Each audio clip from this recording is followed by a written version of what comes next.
Hey folks, Rich Brome from Phone Scoop here with a quick look at LG's latest super flagship phone, the V40. This baby packs all the features you expect in a large flagship phone into a familiar looking body that's a blend of LG's recent V30 and G7. The headline here is the 5 cameras. Yep, 5. That's 3 on the back, plus another 2 on the front. Why so many cameras? Well, previous LG phones included regular and wide-angle cameras, which I find really useful. But sometimes you want to zoom in and still get a nice, sharp shot. The best iPhones have a dedicated telephoto camera that lets you do just that. Before now, you had to choose between a phone with a wide-angle second camera or a phone with a telephoto second camera. The V40 doesn't make you choose. It has dedicated standard, wide, and telephoto cameras, delivering top-quality photos no matter how close or far you are from your subject. That's a real step forward for phones. There's a unified zoom control, but unfortunately it doesn't switch to wide angle smoothly, and you can't turn off the lower quality digital zoom. It's better to use the camera selector at the top. A long press lets you preview all 3 cameras at once, but I found it easier to just switch between them.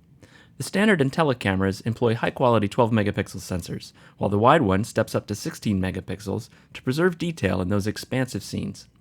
What's really sweet is the triple shot mode that snaps and saves a photo using all 3 cameras at once. Nice. You can choose any of the 3 cameras in video and panorama modes, which is absolutely fantastic, but weirdly, the telephoto camera isn't available in manual mode. In all respects, the camera app has everything, including machine learning smarts, and all of the truly powerful video and manual features found on the G7. It also includes some direct copies of iPhone features, such as live photos and portrait mode with a studio lighting effect. On the front, there's a standard camera, plus a wide-angle one for those selfies with a large group, or you in front of an expansive background. This means you can get that big selfie shot without a cumbersome panorama process. Did I mention there's a display notch? What I appreciate about LG's software is that they give you just the right amount of control over how the interface looks around the notch. The design is all smooth, curvy metal and glass. Most high-end phones look like this nowadays, and that's okay. The side keys are a tad small and thin for me, but otherwise it feels good, and it's noticeably lighter than competing phones of this size.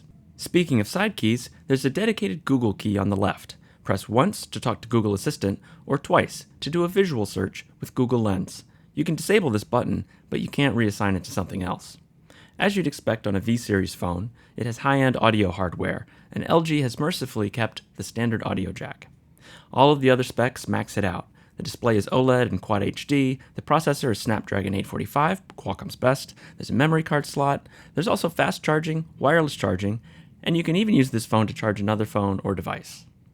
The V40 is noticeably taller than the V30, but the size is right in line with the iPhone XS Max and shorter than the Samsung Note 9. In the space of top-end phones with big screens, this looks to be a well-rounded contender. Look for our review soon.